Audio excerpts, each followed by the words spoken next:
제1장 행 속의 지혜 1. 실참 행함이 없는 공부, 실천이 따르지 않는 공부는 생명이 없는 지식을 쌓는 데 불과하다. 100번 보는 것이 한 번 행하는 것만 못하니 참 지혜란 실천을 통해 얻어지는 것이다. 가령 올챙이가 개구리에게 흙냄새에 대해 물었을 때 개구리가 수천 마디의 말로 설명했다 하더라도 나중에 올챙이가 개구리가 되어 무태 올라가 보는 경우만 못한 것이다. 부처님 법이 아무리 어마어마하고 광대무변하다 하더라도 생활 속에서 체험하지 못하면 그림의 떡이다. 10번 아니라 100번을 보더라도 내가 집어먹을 줄 모르면 보나 마나이다. 자기 생활, 자기 몸, 자기 마음으로의 체험을 하찮게 여기고 어디 가서 불법을 찾았다 할 것인가. 실천이 아니라면 부처님께서 정법을 가르치시지 않았을 것이다. 부처님께서 아무리 좋은 말씀을 해놓으셨어도 지금 시대의 여러분들이 알아듣지 못한다면 무슨 소용이겠는가. 진수성찬이 내 앞에 차려져 있어도 직접 먹어보지 못하여 그 맛을 모른다면 그 음식이 무슨 소용이겠는가. 남의 목장에서 놀고 있는 젖소를 하루 종일 세어본다 하더라도 내게 무슨 이익이 있겠는가. 밤낮을 가리지 않고 남의 보물을 세고 있다 하여도 스스로는 한 푼어치도 가질 수 없다면 그 또한 무엇이겠는가. 팔만대장경을 달달 외우고 이론으로 가로 깨고 세로 깬다 해도 멋진 비유와 결구를 아무리 많이 기억한다 해도 가르침을 단 한 번 실천한 사람만 못하다. 목이 마를 때 어떤 물이 몸에 좋고 어떤 그릇으로 떠먹어야 마시기 좋다는 것을 아는 것보다 한 모금 시원하게 마실 수 있어야 한다. 경전의 구절들은 영원한 진리이지만 그것을 얻어듣고 앵무새처럼 되뇌이는 사람에게는 유한한 지식에 불과하다. 마음 안으로부터 얻어야 비로소 말다운 말, 행다운 행을 할 수 있는 것이니 얻어들은 지식은 몸 떨어지고 입 떨어지면 함께 떨어진다. 집을 짓는데 벽돌, 기둥, 대들보, 석가래 등 재료의 이름은 줄줄 외면서 막상 집을 지을 줄 모른다면 그 재료들이 무슨 소용에 닿겠는가. 불법은 행하는 데 목적이 있는 것이지 아는 데 목적이 있는 게 아니다. 부처님의 거룩하심에 진실로 감동했다면 그분이 하신 대로 해야 할 것이다. 역대 조사들이 촉에같이 몸을 던져 공부하신 것이 숭고하다 하면 그분들이 하신 대로 따라야 할 것이다. 그러지 못하고 그냥 기분만 좋고 아름아리로만 참되고 아름다운 듯이 보이는 그런 불제자가 되어서는 안 된다. 부처님이나 선지식들은 진리를 이해한 것이 아니라 체험한 것이다. 스스로 행하지 않으면 아무 소용이 없다.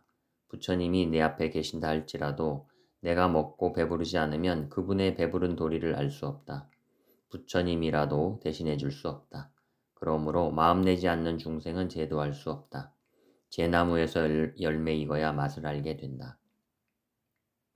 석가모니 부처님께서 바로 곁에 계신다 할지라도 자기 자신부터 알아야 한다. 그분의 육신에 의지할 게 아니라 가르침을 조차 자신의 마음을 깨달아야 한다.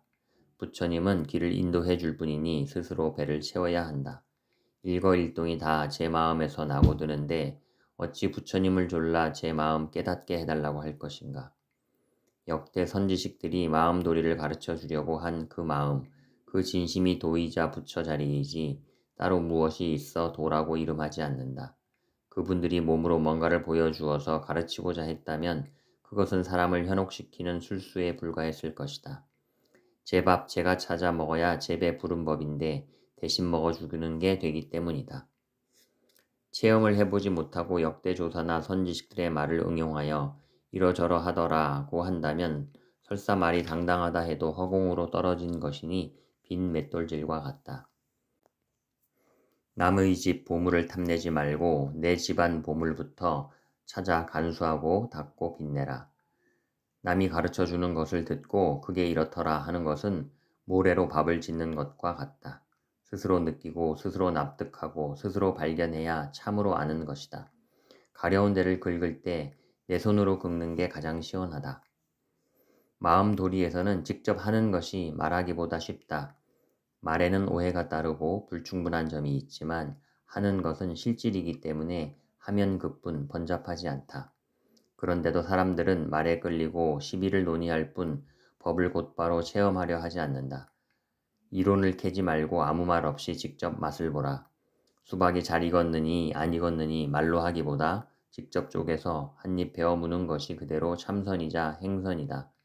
일체 만법이 다 행선이니 도와 생활이 따로 있다고 하면 결코 도를 이룰 수 없다. 이 세상이 이렇게 돌아가는 것을 보지 못했더라면 어떻게 생각할 여지인들 있었겠는가. 그러므로 눈도 필요하고 코도 필요하고 귀도 필요하고 입도 필요하다. 실천궁행이 필요한 것이다. 고정되어 있지 않다고 생각하면서도 어느 때에 이르면 자기도 모르게 고정된 관념 속에서 헤어나지 못하게 된다. 그러기에 이해하는 게 문제가 아니라 실천이 중요하다 하는 것이다. 불제자로 수십 년을 쫓아다녔다 해도 좋은 샘물을 보고 떠먹지도 못하고 떠주지도 못하면 언제 어느 때 묵은 빚 갚고 빛을 비춰주겠는가. 99% 부처될 가능성이 있어도 행을 하지 않는다면 중생을 벗어나지 못한다. 온 우주를 한 번에 꿰어들 수 있는 진실, 그것이 아니고서는 천만 마디의 아름다운 말과 생각이 폭포수처럼 쏟아져 내린다 해도 부처님의 뜻과는 동떨어진 것이다. 2. 경전 공부. 부처님께서는 강을 건넜으면 뗏목을 버려라 하셨다. 이 세상에는 강을 건너신 분들의 뗏목, 즉 가르침이 많이 남아있다. 그렇지만 그 뗏목들은 강 이쪽의 것이 아니라 강 저쪽의 것이다. 손짓을 해서 부른다고 건너편 뗏목이 내 앞으로 오지 않는다. 그러므로 우리는 각자의 뗏목을 스스로 만들어 건너야 한다. 나의 뗏목이란 무엇인가? 내 참마음이 나의 뗏목이다. 모든 것을 나의 근본에다 맡기고 가는 것이 나의 뗏목을 타고 강을 건너는 것이다. 경을 보되 그 경에서 참뜻을 놓치는 사람은 마치 창밖의 꽃을 보고 유리에 머리를 부딪히다 죽는 벌과 같다. 말에는 한계가 있다. 글에도 한계가 있다. 우선 바로 알지 못하기 쉽고 설사 바로 안다고 해도 사물의 이치는 너무 세세하므로 다 설명할 수 없기 때문이다. 그러므로 말을 듣되 마음으로 들어야만 한다. 비유하자면 경을 읽는다는 것은 나무에 잎새를 세는 것과 같고 경배한다고 함은 나뭇가지를 만지는 것과 같다. 부처님께서는 잎새와 가지를 말씀하심으로써 뿌리가 있다는 사실을 일러주셨다. 고로 뿌리에 물을 주어야 한다. 뿌리가 아니라면 나무는 죽는다. 꽃 피고 열매 맺는 도리도 뿌리에 있다. 일심으로 뿌리에 물을 주어야 한다. 금강경을 달달 외웠다 해도 무위법의 뜻을 모르면 글자만 보고 따른 것이지 부처님의 참뜻을 따르는 게 아니다. 불교는 행이다. 경율론 3장이 모두 행을 위한 설명인 것이다. 8만 대장경을 모두 다 배우려면 재능 있는 사람도 20년이나 30년쯤 걸릴 것이다. 그러나 인생은 짧다. 고로 곧바로 마음 닦아라 하는 것이다. 주장자가 서서 자유로움을 느끼게 되었을 때는 경전을 보되 반야심경, 금강경, 법화경, 화엄경 등을 보아라. 내 마음을 바로 밝혀 역력하게 나를 보았다면 옛 성현들이 말해놓은 가르침의 방편을 참고해도 된다. 경을 보되 보지 않고 경을 보지 않되 보라고 하는 것은 그런 의미이다. 내면 세계의 참 자기를 알고 보아야 경전을 보더라도 글과 백지를 둘 아니게 거머쥐고 볼 수 있다. 사람들이 올바로 안다면 과거의 선조들이 그렇게 많은 방편과 설법을 하지도 않았을 것이고 부처라는 이름조차도 없었을 것이다. 그러나 바로 알지 못하니까 설법도 하고 연불도 있어야 하고 촛불도 밝혀야 했다. 현재도 그러한 방편법을 다 따르는 게 예의로 되어 있지만 그 뜻을 바로 알아야 한다. 왜냐하면 비단이 개발되어 진작에 유통이 되고 있는데 무명자는 방법을 고집하는 격이 되어서는 안 되기 때문이다. 요는 모든 사람들에게 성불의 길을 가르쳐 주어야 하는데 오히려 방편을 덧붙여 짐이 되게 해서는 안 될 것이다. 로켓 타고 나는 세상에 차도 없어서 걸어가던 그때의 그 걸어간 이야기를 계속 해야 할 것인가? 8만 대장경에 문자로 기록되어 있어서 진리가 아니다. 병풍 둘러치듯 지금 세상이 이렇게 돌아가고 있는 게 8만 대장경의 근본이자 진리인 것이다. 그러므로 돌아가는 실상 속에서 즉설이 되어야 하고 즉행이 되어야만 즉여라 할 수 있다. 그러기에 말 한마디 인도하기가 쉽지 않다. 스스로 실상 속에서 터득을 해야 자신이 들어가 본 곳에 남도 끌고 들어갈 수 있듯이 피안의 길을 인도할 수 있는 것이다. 만약 자신이 물의 깊이를 알지 못했을 때는 고작해야 신용만 내는 길잡이가 될 뿐이다. 경전이란 이 세계를 말해 놓은 것이다. 그런데 경전이 나타나자 사람들은 경전을 보느라고 실상을 보지 않게 되었다. 그래서 예전의 선사 중에는 수자들에게 처음에는 오히려 경전을 보지 못하게 하신 분도 있었다. 경 속에 빠져 헤어나오지 못한다면 경전벌레밖에 될 게 없다. 역대 부처님들의 방편으로서 수많은 말의 덫을 놓았지만 그렇게 가르치고자 한 뜻을 가벼이 볼 수는 없다. 흔히들 겉핥기에 치우쳐서 본래 공인데 있기는 뭐가 있으며 붙을 데가 어디 있느냐 하지만 함부로 그렇게 말할 수는 없는 것이다. 참으로 그것을 느낀 사람이라야만이 서슴없이 그렇게 말할 수 있지. 느끼지 못한 사람이 흉내나 낸다면 그 업은 수억 겁을 거쳐도 벗기 어렵다. 그러기에 나로부터 상구볼이 하와중생해야 한다. 내 몸속에 있는 그 의식, 마음들을 한마음으로 뭉쳐서 요리한다면 그때 바깥으로 남을 유익하게 조절할 수 있는 것이다. 3. 계행. 더러우면 닦고 흐트러져 있으면 가다듬고 망가지면 고치고 하는 게 계행이니 생활 속에 하나부터 열까지 계율 아닌 것이 없다. 올바르게 살고 올바르게 행하며 사는 것이 계행이다. 부처님의 계율은 이렇게 저렇게 하지 말라가 본 뜻이 아니다. 아무리 좋은 것이라 해도 많이 하다 보면 나빠지는 경우도 있고 아무리 나쁜 것이라도 용도와 분수에 따라서 한다면 재고의 여지가 있다.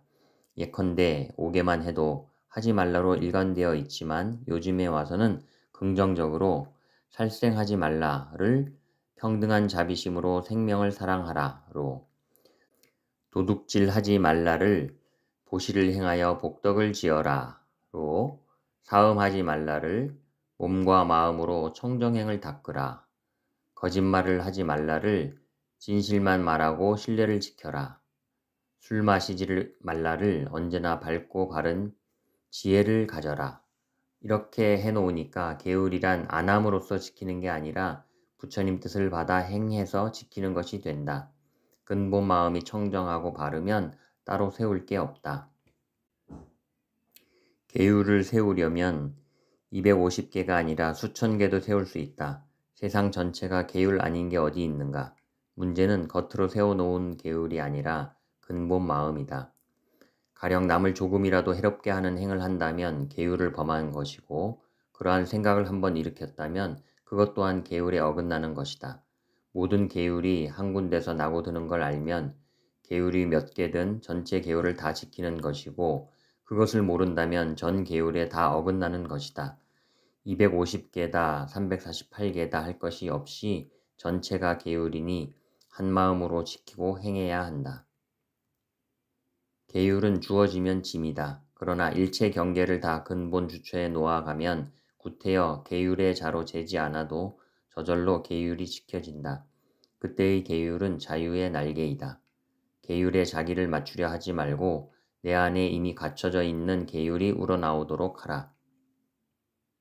모든 것을 주인공 자리에 맡겨 놓는다면 구태여 팔정도니 육바라밀이니 사성제니 12인연이니 따지지 않더라도 계율을 다 지킬 수 있고 더불어 다 같이 유익하게 살 수 있는 그러한 계기가 된다. 만약 그렇지 않고 일일이 따져서 이렇게 보아야 한다, 이렇게 들어야 한다, 이렇게 정진해야 한다는 식으로 모든 소리를 다 해야 하고 그렇게 행해야 한다면 복잡해서 언제 자기를 알 수 있게 되겠는가. 그러기에 이론 따지고 경전 따지고 학식 따지고 옳고 그름 따지고 할 사이 없이 곧바로 들어가라 하는 것이다. 중생인 나를 못 믿어한 나머지 나를 부정하며 계율로 얽어매기보다는 부처인 나의 근본을 믿어 자유롭게 살아가도록 하라. 그것이야말로 계율을 초월하여 계율을 지키는 긍정의 방법이다. 본래 부처인 우리들은 자신의 빛으로 사는 것이다. 불법은 자유인이 되기 위한 공부이다. 자유인이 되기 위한 방법으로 개정해가 세워졌다. 그러므로 자유인이 되기 위해 개정해가 새로운 굴레가 되어 부자유의 원인이 되어서는 안 된다. 그렇게 된다면 이것은 주객이 뒤바뀐 일이라 아니할 수가 없다. 계율이 이러하고 청규가 이러하니 이렇게 해야만 한다. 저렇게 해서는 안 된다고 하는데 계율을 들고 있는 사람보다는 계율을 다 놓은 사람이 진실로 계율을 지키게 된다. 그렇다고 계율을 지키지 말라는 게 아니다. 인연줄이 얽히고 설킨 데서 일어서려면 먼저 관념의 굴레를 벗어던지는 작업부터 해야 하기 때문이다. 우리는 누가 시켜서가 아니라 상대와 때와 장소에 따라 말하고 행동하는데 자기 마음으로 자기를 다스려야 하지만 내 속에 있는 중생들은 모르니까 때에 따라서 이렇게 해라 저렇게 해라 하고 나온다. 그때 다시 굴려서 되놓고 또 놓고 가면 바로 굴레에서 벗어나려 애쓰지 않아도 벗어나게 되는 것이니 따라서 남이 주는 계율에 매이기 전에 먼저 안으로 놓는 작업부터 하라는 것이다. 그것이 직접 들어가는 순리이다. 마음으로부터 계율이 우러나오려면 모든 경계를 하나로 보아야 한다. 예컨대 누구로부터 까닭 없이 한 대 맞았다 하더라도 그것을 마음 안으로 굴려서 녹여야 한다. 그때야 자연스러운 계율이 우러나오는 것이다. 고로 마음법에서는 인욕이 이미 인욕이 아니다. 그것은 참는 게 아니라 이미 참을 것도 없습니다. 그렇게 크나큰 마음, 대장부의 마음으로 세상을 보아야 하고 살아가야 한다. 그것이 곧 불법의 생활화인 것이다. 원통을 벗어난 사람인 경우에는 자재로 이 통 안팎을 들고 날 수가 있으니까 무슨 짓을 해도 걸림이 없다. 그러나 통 안에서 벗어나지 못한 사람에 한해서는 통 안의 이치로 보고 듣고 행동하고 느끼고 하니까 걸림이 많다. 따라서 제가 걸리지 않더라도 다른 사람의 눈에 귀에 거슬려 그로 하여금 마음에 걸림이 있게 해서는 안 된다. 제 아무리 저 언덕을 넘나든다 해도 일체는 개별적이 아니라 포괄적으로 돌아가므로 모르는 사람에게 죄업을 지어 주어서는 안 된다. 나 하나만 죽는다면 계율은 절로 다 떨어진다.